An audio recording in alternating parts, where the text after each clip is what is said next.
Once again, a philosophical one, a difference in what you think the science is and what you think the science can achieve and the forecast can give you. All right? And any questions about this? Because this is central. Yeah. Some countries would be different to other countries. Correct. Correct. Culture and institutional framework. Yes, but the process is universal. Even in Cuba, you will find every day people struggling against the culture and against the framework to do this. And when you say savings owed on others, do you include taxes in savings? Well, where the government is taking your money. Correct. What governments can do is not wealth creation, it's wealth transfer. Right. They will take from you and give it to others. So, well, yes, they can phrase it in many other ways, but that's basically what they do. The underlying process is this. The institutional framework includes the government, and if the government is too big, there are studies that prove what happens is that the performance of this machine, this, let's say, perpetual motion machine, because it's driven by the purpose of people to better their condition, it slows down. There is a recent article, perhaps Rick might remember by whom. I think it was from Europe. It was a French lady with a deep accent presenting it, remember? Received the video? Was it Derouget? Veronique Derouget? Could be. She was presenting a study saying that, I think so, he has a wonderful memory. The article said it was presenting a study, the video is presenting a study of how different sizes in government expenditure and taxing correlated with government growth. Of course, you also have the Economic Freedom of the World report that we will present to the press next month, all right? And it shows the same. The higher the economic freedom index, the better the economic performance. Nothing not surprising if you are from the Austrian School of Economics. Say, yeah. I was just going to say, isn't that really the classical model for production? I mean, you've given us, capital in terms of financing. You've given us physical capital, which of course is raw materials, resources, labor capital.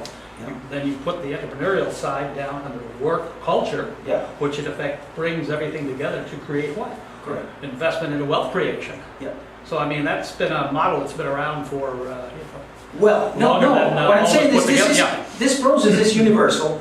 The only difference is that according to your view of what science economics is, and your view, therefore, on the power of your forecast and the power of the knowledge you have as an economist over what market participants have, then your view of tweaking here and there with institutional framework and putting taxes and incentives and tariffs and regulations, etc., is totally different. Your view on whether a monopoly is harmful or not, your view on whether health should be a national monopoly or a decentralized decision-making by the market. All that depends not on this, which is universal, but on your view of the science. Okay?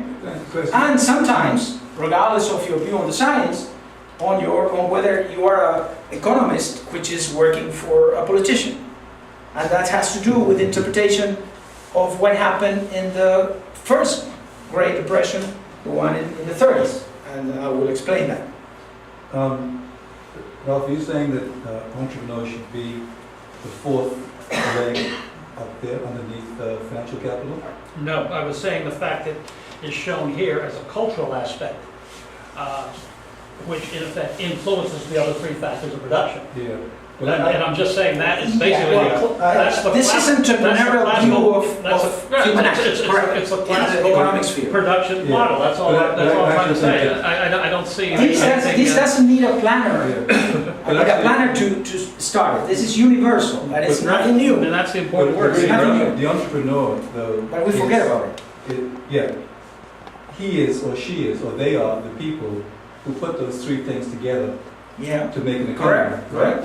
And then the other point is that, This process here, converting savings into investment, yes, is done by the entrepreneur. yeah, he puts the. Perhaps I should add it Yeah. in my next edition of this PowerPoint. I will. And one other point too is that this personal needs and goals, right? Well, That really is going to vary a tremendous amount. And the question is, we're talking about the American dream or the Bahamian dream. The question is, who creates that dream? Because the creator of that dream is actually the financial institutions. And that's a very important well, point. personal needs and goals, I understand as something very personal and can only change from a collective point of view in societies which I don't like. Okay, there are societies which have created some personal needs and goals that are uniform for everybody and strong and powerful. Yeah, but these are But created that's for not us. the one I like. But those are created for us. Correct, I don't Yeah, like it. That's okay. personal. That's a personal thing, and whatever moves you is that starts you in this process of working, saving, and investment. And for example, it could be just a personal. I mean, entrepreneurship is a way of living. It doesn't. I'm not an entrepreneur in the traditional sense, but all the time I've been trying to learn more. In a way, I've been investing in human capital.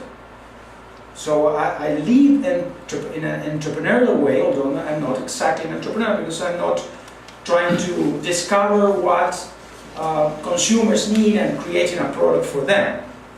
And another important thing is that these are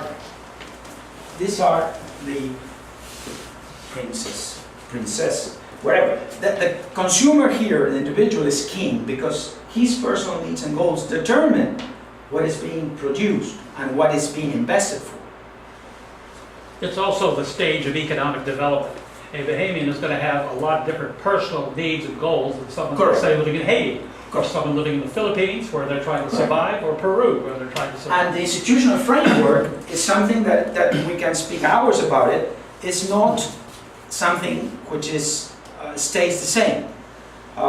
There are theories about it, of how it changes, whether it's cultures that change and make an institutional framework change dramatically, or if it is events like revolutions or wars or things like that. You can have examples of both cases. In the US, during the Second World War, in fact, it was a combination of the Great Depression and the Second World War. The institutional framework changed dramatically. In Chile, there was a coup d'etat, and institutions changed dramatically, and for good. Not that the coup was good or whatever happened afterwards was good, but the institutional framework was not changed after democracy returned for 20 years. So something there was good.